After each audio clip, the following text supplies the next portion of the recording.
Welcome back to my channel enhance study. Friends, आज हम पढ़ने जा रहे हैं व्हेन यू आर ओल्ड, जो कि W.B. Yeats के द्वारा लिखी गई एक बहुत ही फेमस पोएम है और इसकी हम लाइन बाय लाइन समरी यानी लाइन बाय एक्सप्लेनेशन इसकी हम करेंगे।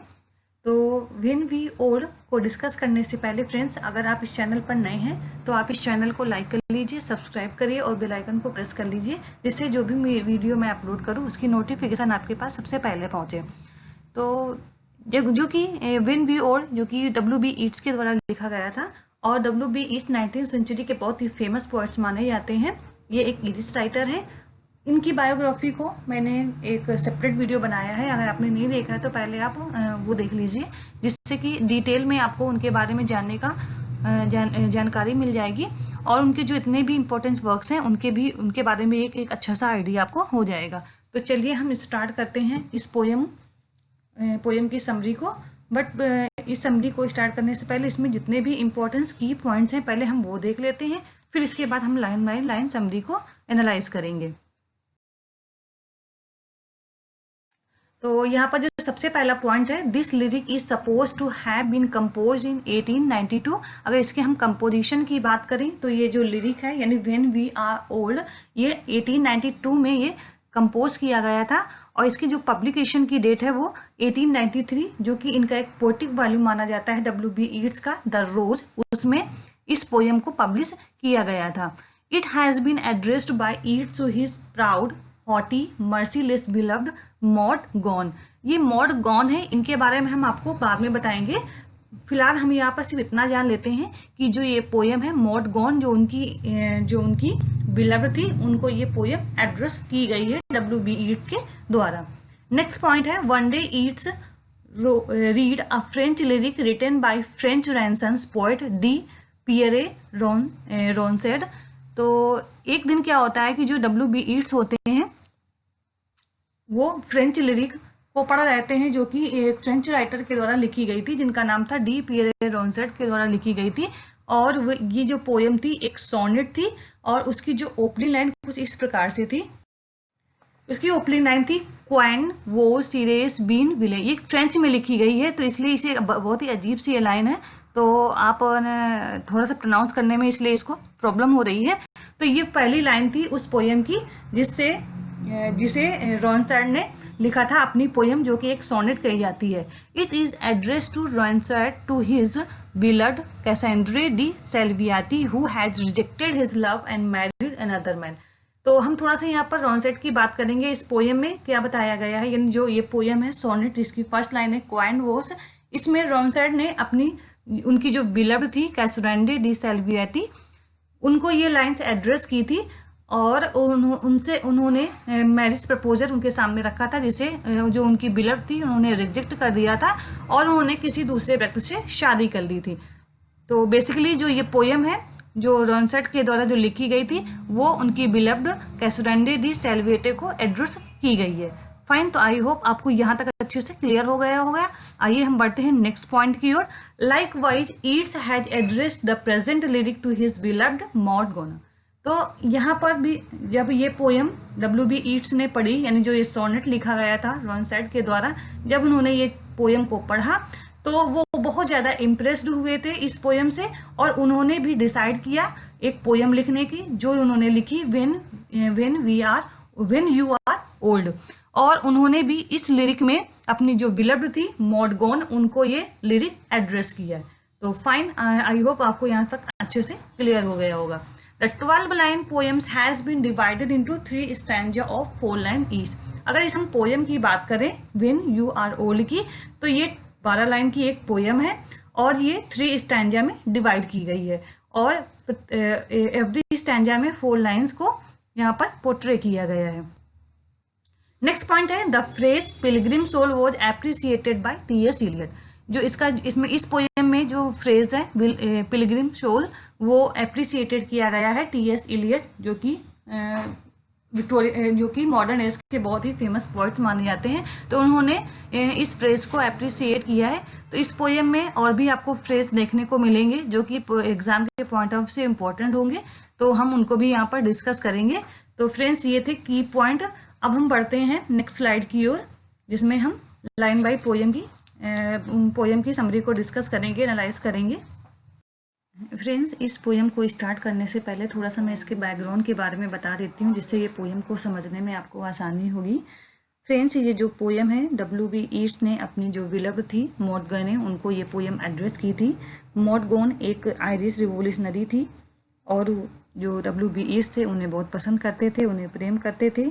उन दिनों आयरलैंड पर ब्रिटेन का शासन हुआ करता था और उनमें से कुछ ऐसे राइटर थे जो ये चाहते थे कि आयरलैंड को आज़ादी मिले, इसके लिए कोई भी खून खराबा या वायलेंट एक्शन नहीं होना चाहिए। लेकिन उन्हीं में से कुछ ऐसे राइटर भी थे, यानी कुछ ऐसे क्रांतिकारी भी थे जो ये चाहते थे कि जो आयरलैंड को आज़ादी शस्त्रों के द्वारा भी अगर मिलती है तो कोई बुरा नहीं होगा।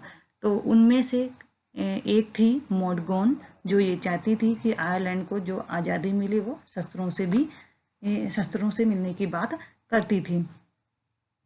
येट्स ने 1890 में एक मैरिज प्रपोजल मॉड गॉन के सामने रखा, जिससे वो ठुकरा देती हैं, रिजेक्ट कर देती हैं। इसके बाद 1892 में वो दोबारा उनके पास जाते हैं और मैरिज का प्रपोजल उनके सामने रखते हैं, जिससे वो दोबारा भी ठुकरा देती हैं, जिससे कि जो W.B. येट्स होते हैं बहुत ज़्यादा डिप्रेस हो जाते हैं, बहुत ज़्यादा दुखी रहने लगते हैं। उनकी इस दुखी को उनकी इस दशा का निवारण करने के लिए जो उनके फ्रेंड्स होते हैं वो उनके पास जाते हैं और उन्हें समझाते हैं कि तुम्हें अब राइटिंग की ओर अपना ध्यान, अपना माइंड डाइवर्ट करना चाहिए। उस समय वो एक पोएम पढ़ते हैं जो कि एक फ्रेंच राइटर के द्वारा लिखी थी, जो एक सोनेट फॉर्म में लिखी गई थी रॉनसेट के द्वारा, और उसकी जो पहली लाइन थी क्वाइट स्वेसेरियस बीन विले, जिसे हम प्रीवियस स्लाइड में भी डिस्कस कर चुके हैं। इस पोएम में रॉनसेट ने अपनी विलव्ड को ये पोएम एड्रेस की थी और उसमें रॉनसेट ने अपनी विलव्ड के सामने मैरिज प्रपोजल रखा था, जिससे वो ठुकरा देती हैं और वो किसी और से शादी कर लेती हैं। तो ये आइडिया उनके W.B. येट्स के माइंड में आया और उन्होंने ये पोएम लिखी, जिसका नाम है व्हेन यू आर ओल्ड। अगर इस पोएम की हम बात करें तो यहाँ इस पोएम में कवि यानी पोएट अपने विलव्ड को ये समझाना चाहते हैं कि वो उनकी सौंदर्यता का कभी भी प्रेमी नहीं था, वो तो उनका एक आध्यात्मिक प्रेमी है। जब भी उन्हें किसी भी कारण से दुख होता था तो पोएट्स को भी उतना ही दुख होता था जितना उन्हें दुख होता था, यानी पोएट्स भी उतना ही दुखी फील करता था जितना दुखी मॉड गॉन फील करती थी। लेकिन बड़े अफसोस की बात है कि मॉड गॉन कभी उनके इस प्रेम के स्वरूप को कभी नहीं पहचान पाई और आगे वो ये कहते हैं कि एक दिन जो उनका सौंदर्य है, यानी बुढ़ापा आने पर ये सौंदर्य उनका नष्ट हो जाएगा। उस समय उन्हें ये मेरे द्वारा जो ये प्रेम गीत लिखी जा रही है, जो पोएम लिखी जा रही है, जब वो इसे पढ़ेंगी तो उन्हें ये पता चलेगा कि वो उन्हें कितना प्रेम करता था। लेकिन उस समय बहुत देर हो चुकी होगी क्योंकि उस समय कवि मर चुका होगा। तो ये कुछ इंट्रोडक्शन था जो हमने पोएम के बारे में आपको यहाँ पर डिस्कस किया। अब फ्रेंड्स आइए हम स्टार्ट करते हैं इस पोएम की लाइन बाय लाइन समरी को। तो पहली लाइन है when you old and grey and full of sleep. तो यहाँ पर W.B. येट्स अपने विलव्ड मॉड गॉन को एड्रेस कर रहे हैं और कहते हैं कि व्हेन यू ओल्ड, यानी जब तुम बूढ़ी हो जाओगी, एंड ग्रे का मतलब है यानी जब तुम्हारे बाल सफ़ेद हो जाएंगे, एंड फुल ऑफ स्लीप, और जब तुम्हें बुढ़ापे की नींद आने लगेगी, and nodding by the fire, यानी यहाँ पर फायर का मतलब है अंगीठी और नॉडिंग का मतलब है झपकी आना, यानी जब तुम बुढ़ापे में अंगीठी के पास बैठकर झपकी ले रही होगी। टेक डाउन दिस पोएम, कवि यहाँ पर कहता है कि उस समय तुम ये पोएम को उठाना यानी पढ़ना, तुम्हें पता चलेगा कि जो पोएट ने ये गीत तुम्हारी सुंदरता की प्रशंसा में लिखे हैं। And slowly read and dream of the soft look your eyes had once and of their shadow deep.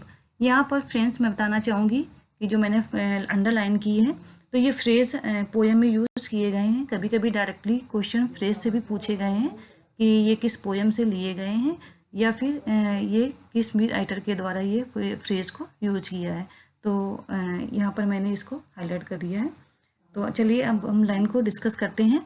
And slowly read and dream of the soft look. यहाँ पर सॉफ्ट लुक का मतलब है सुंदरता से, कवि कहता है कि जब तुम मेरी ये पोएम को पढ़ोगी तो तुम्हें उस सौंदर्य की याद दिलाएगा जो कभी तुम्हारी आंखों में जवानी में थी, यानी जब तुम जवान थी तो तुम्हें याद आएगा कि तुम कितनी सुंदर थी। Your eyes had once and of their shadow deep. यहाँ पर कवि कहता है कि आज तुम बूढ़ी हो चुकी हो, इसलिए तुम्हारी उन्हीं आंखों में जो बुढ़ापे के कारण काले गहरे गड्ढे हो गए हैं, यानी शैडो डीप का मतलब है आंखों के नीचे जो काले गड्ढे हो जाते हैं। तो यहाँ पर पोइट्स इस वर्ड को उससे डिनोट कर रहे हैं कि यहाँ पर पोइट्स ये समझाना चाहते हैं कि बुढ़ापे में जितनी भी सुंदरता होती है वो सब कुछ नष्ट हो जाती है, इसलिए कभी भी पोइट्स ने तुम्हारी सुंदरता को देखकर प्यार नहीं किया, बल्कि वो तो तुम्हारा आध्यात्मिक प्रेमी था। तो फ्रेंड्स, आई होप आपको ये लाइन अच्छे से क्लियर हो गई होगी। आइए हम बढ़ते हैं नेक्स्ट लाइन की ओर, नेक्स्ट स्लाइड की ओर। How many loved your moments of glad grace and loved your beauty with love false और ट्रू। तो फ्रेंड्स, यहाँ पर मोमेंट ऑफ ग्लैड ग्रेस ये बहुत ही इंपॉर्टेंट फ्रेज है, एग्जाम में पूछा भी गया है, तो आपको ये रिमेंबर होना चाहिए कि ये poem when you are old से लिया गया है। तो आइए हम लाइन को डिस्कस करते हैं। How many loved your moments of glad grace, यानी यहाँ पर पोइट्स उस मोमेंट की याद बता रहे हैं, यानी जवानी के दिनों में जो मॉड गॉन थी कितनी खूबसूरत थी, कितनी खूबसूरत हुआ करती थी, लोग कितने दीवाने थे उनकी सुंदरता के। तो हाउ मेनी लव्ड, यानी कितने ऐसे प्रेमी होंगे जो तुम्हारी सुंदरता के दीवाने थे। And loved your beauty with love false और ट्रू, यहाँ पर पोइट्स ये भी कहते हैं कि उन प्रेमियों में बहुत से ऐसे प्रेमी होंगे जो तुम्हें सच्चा प्रेम करते थे और ट्रू, और कुछ ऐसे होंगे जो सच्चा प्रेम करते थे और कुछ ऐसे होंगे जो फॉल्स यानी झूठा प्रेम भी करते होंगे। But one man loved the pilgrim soul in you, लेकिन यहाँ पर पोइट्स कहता है उन प्रेमियों में तुम्हें उस प्रेमी की भी याद आएगी जो तुम्हारी तीर्थयात्री जैसी आत्मा से प्रेम करता था। यहाँ पर पिलग्रिम सोल का मतलब है तीर्थयात्री जैसी आत्मा। वन मैन यानी यहाँ पर पोइट्स अपने को एड्रेस कर रहा है, वन मैन यानी उस प्रेमी की याद आएगी जो तुम्हारी तीर्थयात्री जैसी आत्मा से प्रेम करता था। एंड लव द सारो of your changing face, changing face का मतलब जब तुम्हारे फेस में डिफरेंट टाइप के चेंजमेंट होते थे, यानी कभी तुम्हें खुशी होती थी तो तुम्हारी खुशी में पोइट्स खुशी होता था, और जब भी तुम्हें दुख होता था तो पोइट्स को भी उतना ही दुख होता था जितना तुम्हें दुख होता था। तो फ्रेंड्स, आई होप आपको ये लाइन अच्छे से क्लियर हो गई होंगी। तो फ्रेंड्स, नेक्स्ट स्लाइड में हम नेक्स्ट लाइन को डिस्कस करेंगे।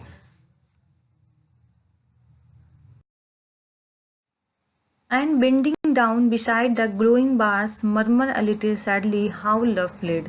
यहाँ पर glowing bars ये एक फ्रेज यूज किया गया है, ये भी इम्पोर्टेंट फ्रेज है। glowing bars का मतलब है जब तुम अंगीठी के पास बैठकर, यानी अंगीठी से वो दहकते हुए अंगारे ग्लोइंग कर रहे होंगे, निकल रहे होंगे। एंड बेंडिंग डाउन का मतलब झुकी हुई होगी, यानी जब तुम अंगीठी में दहकते हुए अंगारों की ओर झुकी हुई, मरमर अ लिटिल सैडली यानी धीरे से कुछ कह रही होगी।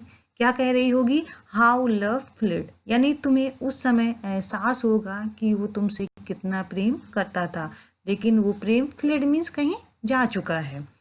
And paced upon the mountain overhead and hid his face amid a crowd of stars. उसका जो प्रेम है, यानी कवि का जो प्रेम है, वो पर्वतों पहाड़ों से भी बहुत ऊपर जा चुका है।